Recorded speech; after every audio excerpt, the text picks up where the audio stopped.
Welcome. Oh man, I'm so happy. This is the not the first podcast because the first one you can see that later back if you want because there I talk about myself. I giving my testimony there. But now it's the first one with guests, and I'm very happy to introduce you to. And you guys can introduce yourself actually. Your name, where you're from, where you are now. We start with Sarah.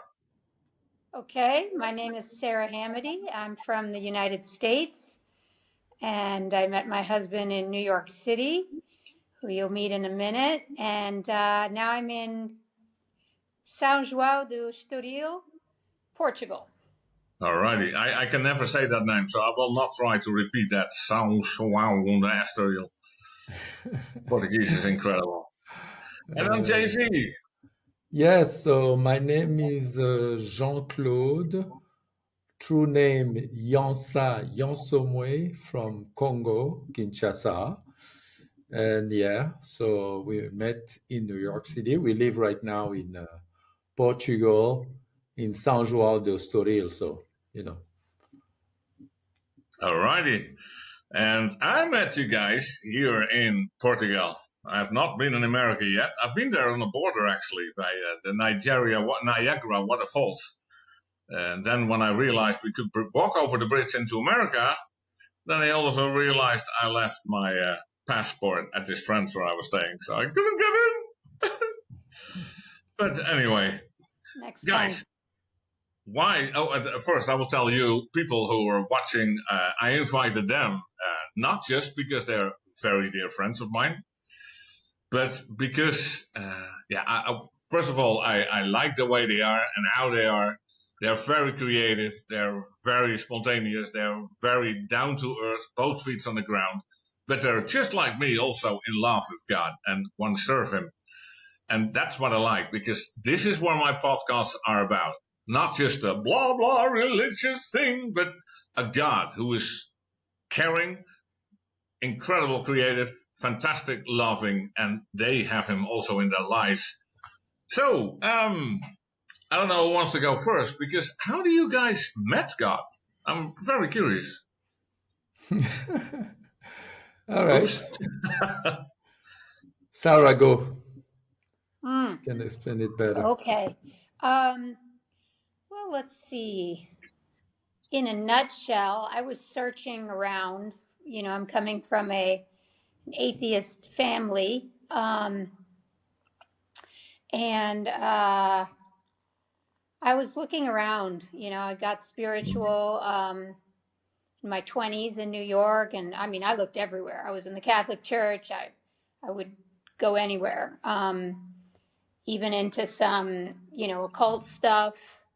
I was in there. But I really didn't see my life improving with any of the various things that I tried, from, as I say, from Hindu chanting to Haitian botanical voodoo type stuff to Catholicism. So, May I ask, how come that you started to look for something? well, I actually got a PhD in philosophy, so I already was looking for the meaning of life and trying to understand, what's underneath everything, what could explain it. And I came to the limit of what you can do with your mind. It didn't satisfy, and again, didn't change my life and make it more worthwhile, or didn't satisfy. So I think that's when I turned to the spiritual stuff. So maybe it's in here. And then I met JC, and he had been raised Catholic, and he was kind of a little quiet about his faith in New York because it was New York City and we were in the nightlife scene. And but my little sister took a really bad turn with drugs and was like on death's door. She really was. So Jean-Claude said, well, why don't we try praying? And I was like, praying? What's that going to do? Well, we did try praying. And about a year later, she cleaned up, whereas her using buddy died. People around her are gone. So that's what did it for me, needing a miracle. Yeah. and getting one by God's grace. Fantastic. Now, I'm not familiar. I mean, I'm familiar with the name New York, but I've never been there. And I think many people, because we got people watching from literally and figuratively all over the world. What is the nightlife in New York about? What does it mean? How is it? And Oh, well. Okay, so the nightlife. The nightlife in New York is very interesting. I have to say, uh, we coming from nightlife. I've been going out, not young, because my parents didn't let us do that. We did went out, but it was all when I was in Congo. We all been in music. My dad used to listen to James Brown and stuff like that. So we grew up with the music. We used to listen to a lot of music in the house, my sister, everybody. So music was really a part of our lives.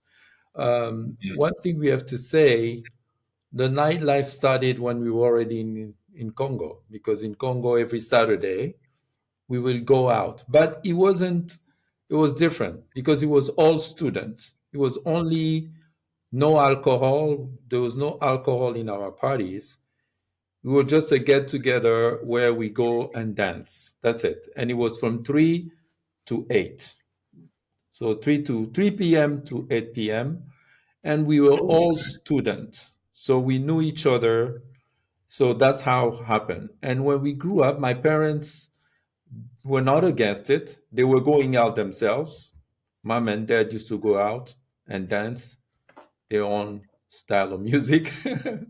So my sister, my brother, the eldest one were already going out every Saturday.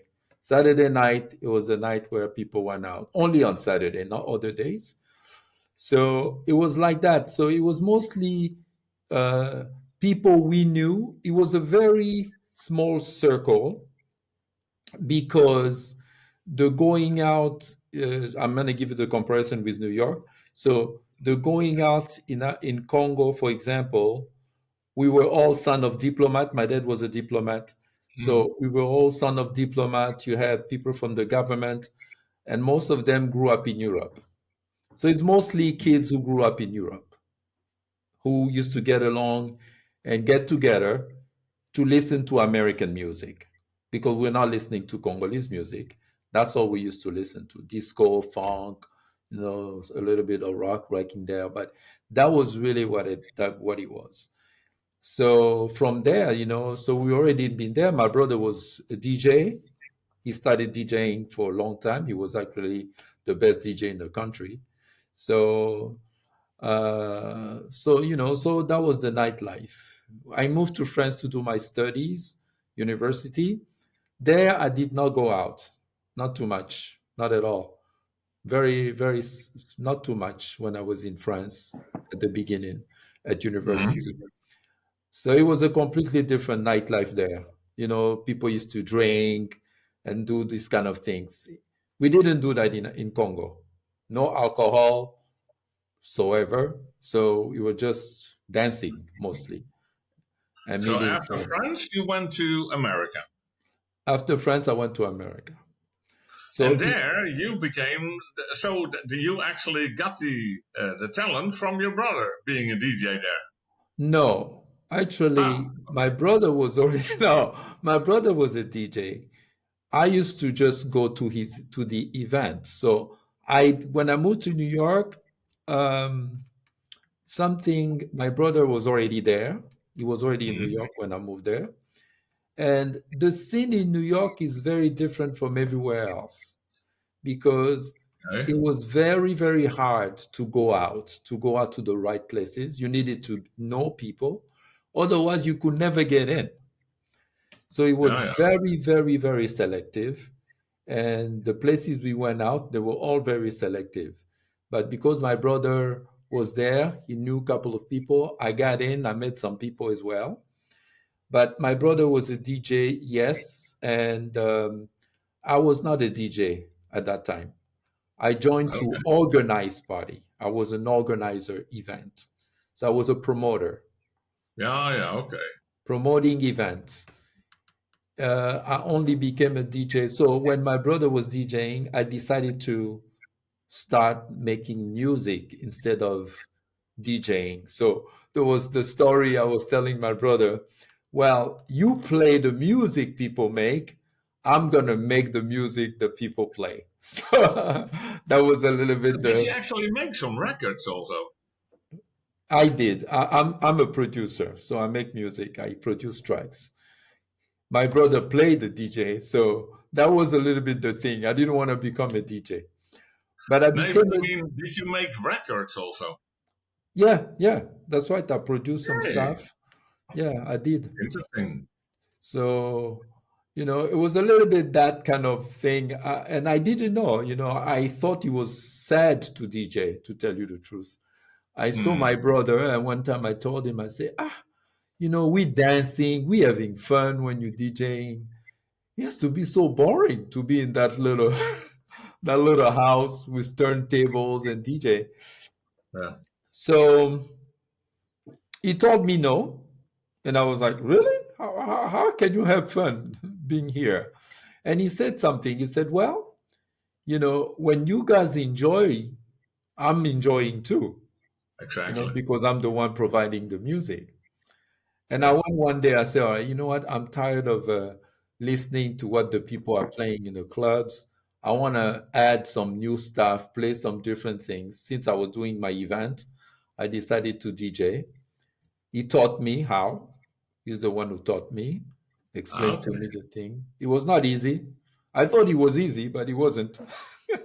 I tried it myself and I gave up very quickly. Yeah, it's not easy. It's not easy. I was So, playing to on some events, but yeah. then, oh man. So Hey, the but when you were a DJ, then you met Sarah. Sarah, tell me about it. Okay. Well, actually, he wasn't a DJ yet. He was a big promoter in New York, a huge Ah, promoter. okay. You could get into any party, and there's like a handful of people that could, Versace's party, Madonna's parties. Um, Wow. but I got invited to a cool art opening, and I met him there. Ah, okay. Now, but what way you were expressing yourself artistically, or was it that you just visiting there? That's a good question. I had graduated from Columbia and gotten my PhD, and I kind of busted out and bought a gold 1974 Cadillac Coupe de Ville and was ready to funk out. And so I did. I was driving that car, and somebody stopped me and told me about that party. And then I went and I was dressing up. I had sort of made my clothes my whole life, but that Wow. went a little bit under the rug when I went into academia, and it came out again full force, and met JC, and yeah, and then really pursued the clothes, as a designer. Yeah. And girl, you are having taste, man, because that one time you weren't there, then JC showed me the house, so he showed your working place. And it was too bad. It was too small for me because my belly is a little bigger than you can see on the camera. But it was beautiful. I fell in love with it right away. But Thank you so much, brother. yeah. yeah, I gotta save some money, but I am gonna buy it because you, girl, you are amazing. It's actually the background. I can imagine that you made that also yourself. Actually, my assistant, I designed the fur mural, and it was in the store I had in downtown New York City. It was Okay, behind the cash register at the store. So you can see it's a sunset made I of love it. fake fur. It's Yeah. like I don't know. You know myself. I mean, now I'm dressed quite brave actually, but I like colors. I actually Yes, like black too, but I like bright I colors. do. No doubt. We're I the like same. to. I like it when people see me in a different color, in a different way. That's. I'm Yeah. actually happy with my glasses. Also, they're quite new, and because all the glasses are normally 99% of the glasses are actually quite boring. So one Yes. time, you know that once the red ones I had before, I Yeah, they actually were really bought them cool. from the ladies department because that was the only one that had some bright colors. All the others from the man, they were brown, gray, dark. Oh, I know. I know. It's so tough. Yeah, it is It tough. is. It is tough. Yeah. Yeah. So, promoters, and from promoting, I was doing both. I was promoting and DJing after that. I was doing both. First, you make more money too, so because you do two jobs. But it was fun, it was fun. And Can imagine. actually, I was not the only DJ because when I met Sarah, we became partners in DJing. She had a turntable. Oh Ah, yeah, yeah, yeah. She was a DJ. She was that's a specialized secret I didn't know. in rock 80s music and stuff like that, and I used to play the other stuff. Good times. So we used to play together. And the moment they really liked her, and she was getting a lot of bookings, man. And then you So had to book yourself somewhere, otherwise you would oh yeah, she disappear. was getting down. So we did our time. Yeah, it was fun. But the nightlife in New York, as I say, it's very interesting because it's a nightlife very selective and stuff like that. Now, it wasn't as crazy as Europe, I have to say. Shocked me a little bit. When I moved to New York, I didn't see people, at least where I was going, the young people were not drinking as much. They were not smoking as much. It Oh, was all wow. about dancing. It was really about dancing. And I think that's the reason why in New York, the clubs, you had to pay to get in. And, so life was really about that. And clubs were not making that much money because Okay. the drinking was not as heavy as in Europe. So the Yeah, European came in with the drink, with the bottle service, and the French people, and that's what created uh, a little bit the difference. Now to get in, you needed a table. It became a lot about money. It's not about style, not about the people. So New York nightlife changed because that's now too bad. Because it yeah, sounds so lot yeah, better when it was indeed about the style, the dancing, the having and fun. the art. We had a lot of artists. Donna Karen, when she was still a young designer, I met her. So we met a lot of people when they were still regular people. Of course, they became big, but it was an art scene. It was not. It was really about art, you know. Hmm. But money changed it, and yeah, everything changed. Too bad. But how about the faith? Because that's what we are curious about, of course. So you were in this artistic world that is normally not known for being so Christian. So how did you guys ended up being believers?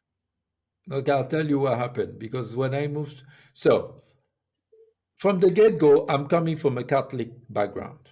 So Hmm. my mother, she's a Catholic, my dad as well. So we grew up in church. We used to go to church. Church was not negotiable. Okay, we had to go to church. Clothes, we had special clothes for Sunday. Sunday was the day reserved for church. And we used to pray. My mom used to pray with us every night, every day, night. We used to pray with her. So yeah, we were already there. But me, in my case, it's a little bit different because it happened, something strange happened. I was 12 years old when, my parents gave me money to pay for the bus, but I did not do that. Tried to keep the money to buy some other stuff, you know, Hmm. and I didn't. And I didn't know, but that day the police came up on the bus. They came and the control, and I was right in front. So when I saw them, I start praying. I say, God, make them invisible, make me invisible. That might But be handy, yeah. oh yeah, but it didn't happen. They came straight to me. I was the first guy, and they Oops. took me. So 16 kids outside of that thing, we were arrested. So they had to call. They were supposed to bring us to the police. The police was there, and they were waiting for the cars to pick us up so we can go to the the place, and they were like, "We're gonna call your parents. The parents has to come and pick us up." So one guy came in random, and he asked the police, "Why are we there?" He see a bunch of Mm. young people. He said, "What's going on with these kids?"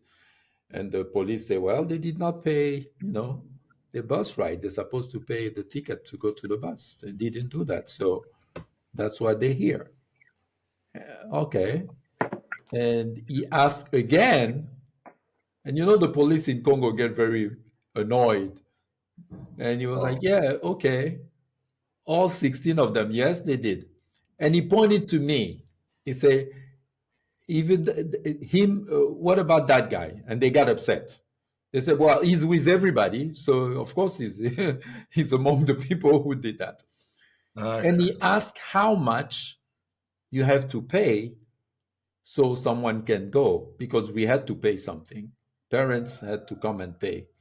So the police were like, okay, they told him the price. And he said, but they said, "But why? Are you related to them? Oh. Who are you?" He said, "No, no, no, I'm not really related, but, you know, I just want to know how much it is and whatever." Okay. Mm. And finally, he decided to pay for me. Okay. And I was so scared because, so in my head, I was like, all right, if he's paying for me, he knows my dad, he's maybe a friend of the family. I couldn't believe someone just gonna come and pay for you, pay like this for you. For me, I had to find out what relationship he had. I was like, maybe he's a friend of that, maybe, but I didn't know him, so it was quite frightening at the same time when he did that, and I was very very scared. But he did pay. But one strange thing, he did not stay there. So he Okay. paid and he left. Like an And angel in disguise. I was Yeah, that was following. that That was your was angel, and he only exactly. paid for you. Yeah, and I That was was powerful. following him so I can say thank you. Yeah. But on my way to follow him on the corner, when he turned, I couldn't see him anymore.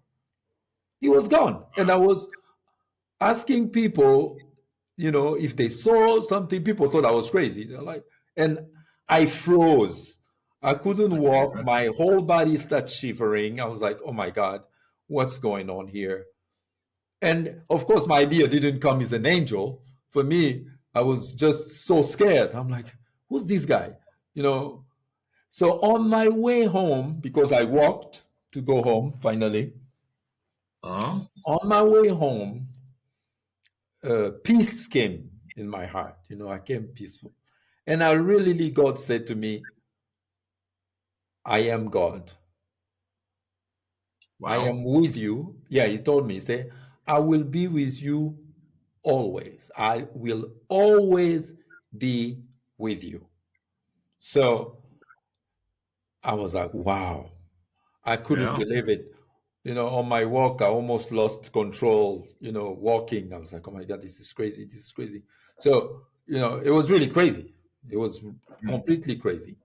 So that's a little bit, that's really that. And also, my faith, when we moved to Morocco, I was still young. We watched the movie, The Ten Commandments. Mm. I was young. And when the Ten Commandment came, I think there was two big movies who came. It was The Exorcist. Ooh.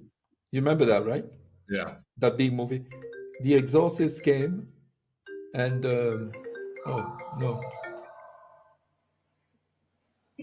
Yeah. So hold on. Let me shut off this thing because. All right. So The Exorcist came in, and Exorcist. the Ten Command. Yeah, Exorcist. Exorcism. Yeah, Hmm. Exorcist. So I went to not to see that, but I want to see what you call it? Ten Commandments. Oh, Maybe you should turn off the sound. Yeah. Oh, it comes through the computer. Oh yeah. Okay. Oh yeah. It's done to All the right. computer. Hold Turn on. off your phone, maybe. No, it's fine. I'm gonna send him a text just to tell him that I'm on a. Okay, but then we go to you, Sarah. Yes. Well, I just put you on mute for a second, if that works. No, doesn't. Yeah, it works. Sarah, so with the talent, where did you get that talent from? How did that happen? Because, okay, many people can sew clothes, but you design them and you make them. Well, actually, I'm not a good enough seamstress to sew stuff to sell. So, not true. I have a couple really great seamstresses here in Portugal that I use. So, but I do put them together. My mother was a painter. She was an artist, an oil painter. She got a, MFA. And so I must have gotten it there. And then my dad was actually in philosophy graduate school. So I'm like really, half of each of them, sort of, Okay. Yeah. But that's where the joy is for sure. Yeah. In creating. But there's some conceptual elements to the stuff that I make too. So hence, I guess the philosophy's in there. And I was actually surprised of what JC said, or I should say the Funky Pirate. Yes, you should. Because the Funky Pirate is his DJ name. But so what name did you have? And are you still doing that, the DJ? No, not at all. I had fun with that for sure. Jean-Claude taught me how to DJ, and yes, we ran around. I remember I did a hip hop show, and they were like, "How do you know this music?" And it was really with some underground stuff, and it was really exciting. But I first of all realized I don't want to be behind the DJ booth. I want to be on the dance floor. Okay. There were a couple parties where I was DJing, and there were technical issues, like the sound just cuts off, and everybody on the dance floor was like, "Hey, DJ, boo!" And I also couldn't handle the stress of the technical stuff because it happens a lot. Totally understand. Like yeah. Every 3.5 minutes, right? The length of a song, every 3.5 minutes, when you change to a new song, there's a potential for something to go wrong. And that for my nervous system was just like not doable. Yeah, I understand. Very clever to stick to the designing. And like I said, I had the name DJ Golden Snake for a minute or two. Golden Snake. Hilarious, yeah. Okay, I don't know how to give that the meaning, but I know. We know the enemy is a snake, but I actually like snakes in real life, So yeah, but I also hadn't found God yet, so. And I hear JC laughing, so I think he recognizes the golds, like costing a lot of money. Right. Oh my God. No, just kidding. Fantastic.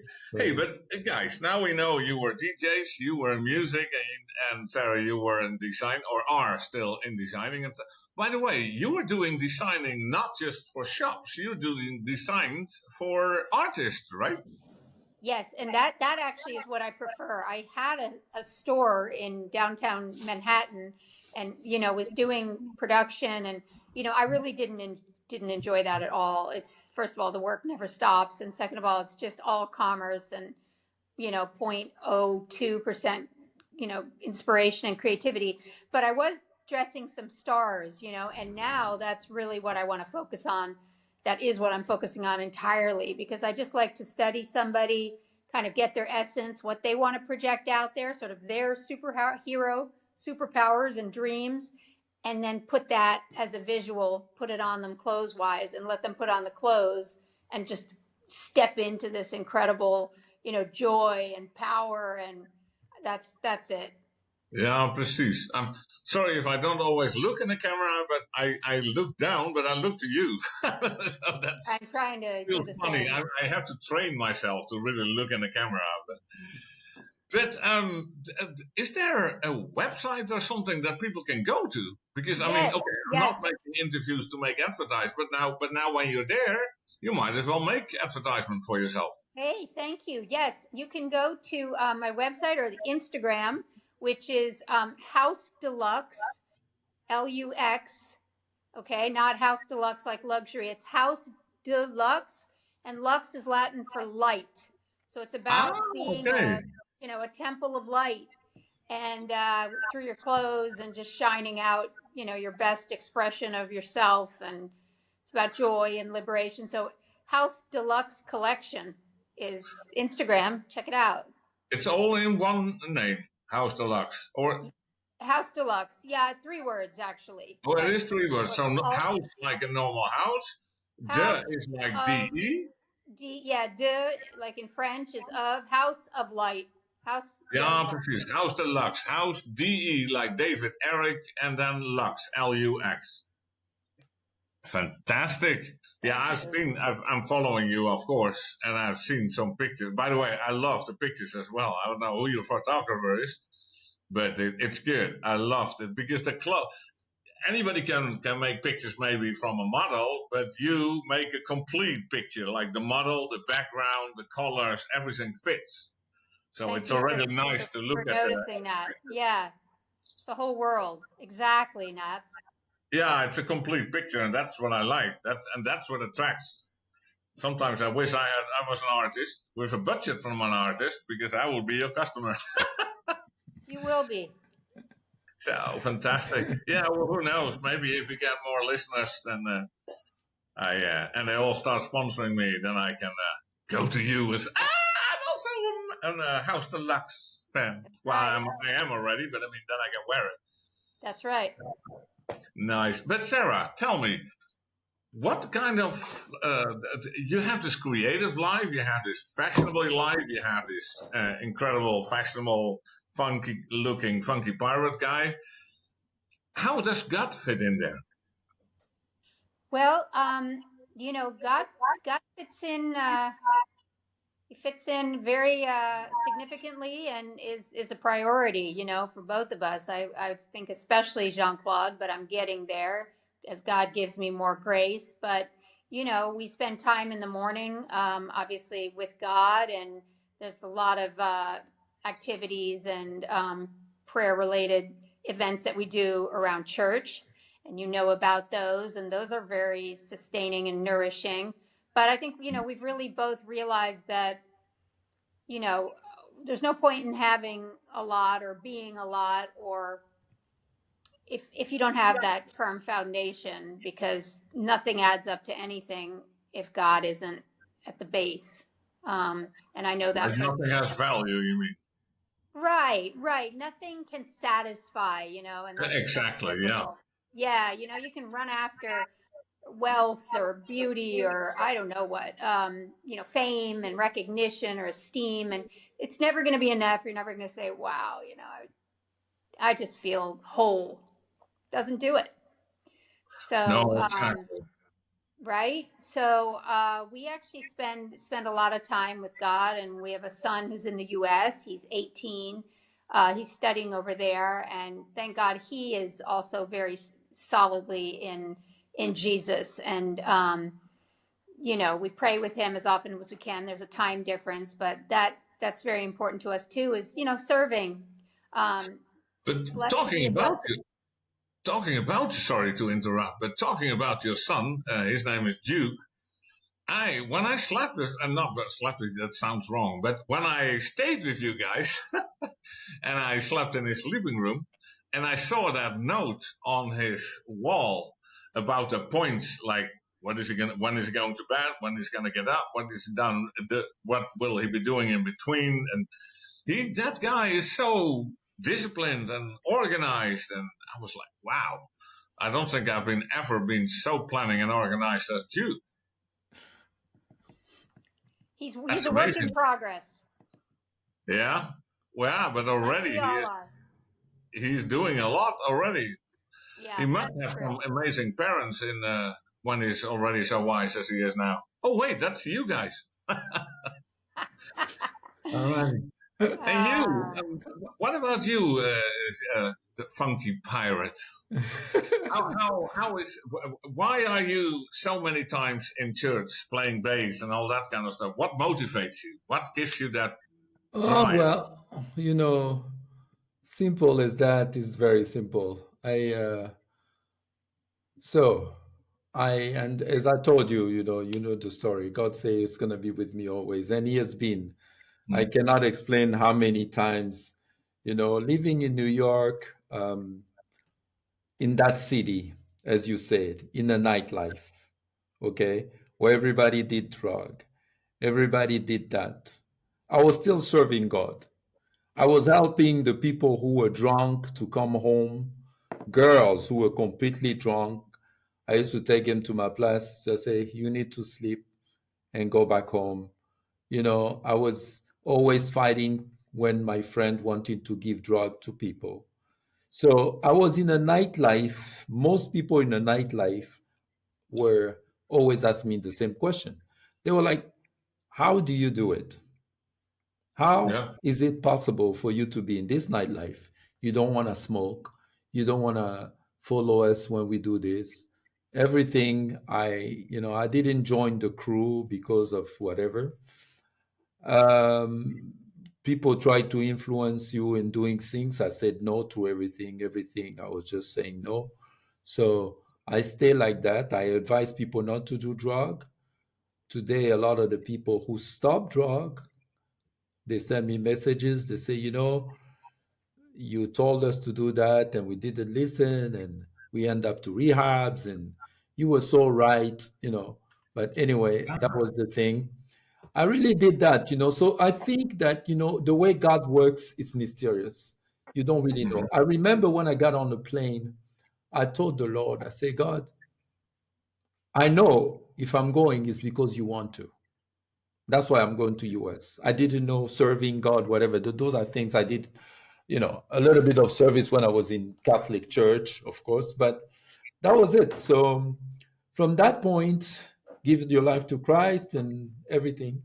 So I understood one thing, that when God bless you and save you and God is with you, you know, I think the what he wanted, it was to be for him. So live for him is to live for his kingdom, to make sure that you obey.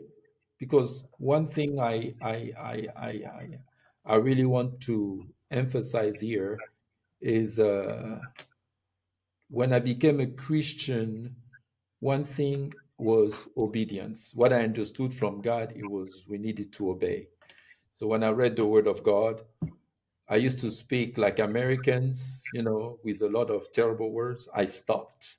I just decided that this is not. The Lord worked on me very quickly and stopped all these things. So Mm. I decided to serve the Lord. I started when I was in Montreal. I was sound. I used to do the sound and video for the church, and so it's really about serving God. For me, I think it's how you build the kingdom. We are here. Yeah, you felt God by God, Yeah, yeah. called So God. told by God, and I try to tell people about God as much as I can Hmm. when I meet them.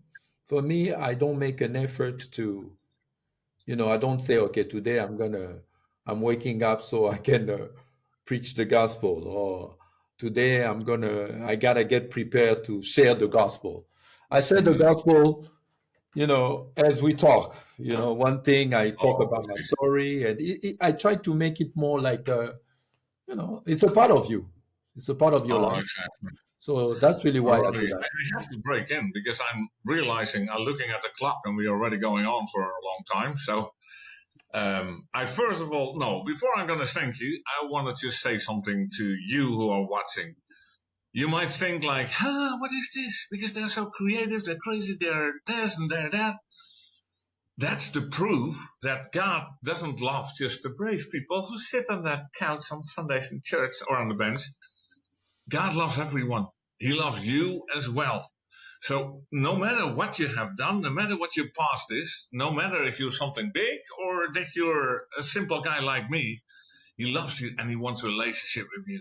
Mm. So don't wait any longer. Nobody sees you. If you turn off the computer soon, go on your knees and pray to God. Or if you're listening in the car, well, don't close your eyes when you're praying while you're driving, but pray to God. Tell him, I want to get to know you, Lord. I want that too. Then I can guarantee you he will show himself. Maybe not in the way you expected, but he will be there. Alrighty, that's what I wanted to say. Guys, I really, really liked it that you guys wanted to be in my first show. It was a pleasure. It's fantastic to have people, but to have cool people like you who are and creative and cool and nice and spontaneous and both feet on the ground, that's what I like. So thank you very much for being there. We love you, Nat. We love you, Nat. It was such a pleasure. Thank you for choosing us. For thinking of us. It's an honor. Yeah, definitely. Okay, well, now I'm getting shy, so we better stop it. Wait, where is it? Ciao and God's blessings. Okay. Bye-bye. Okay, Nate, see you in a minute.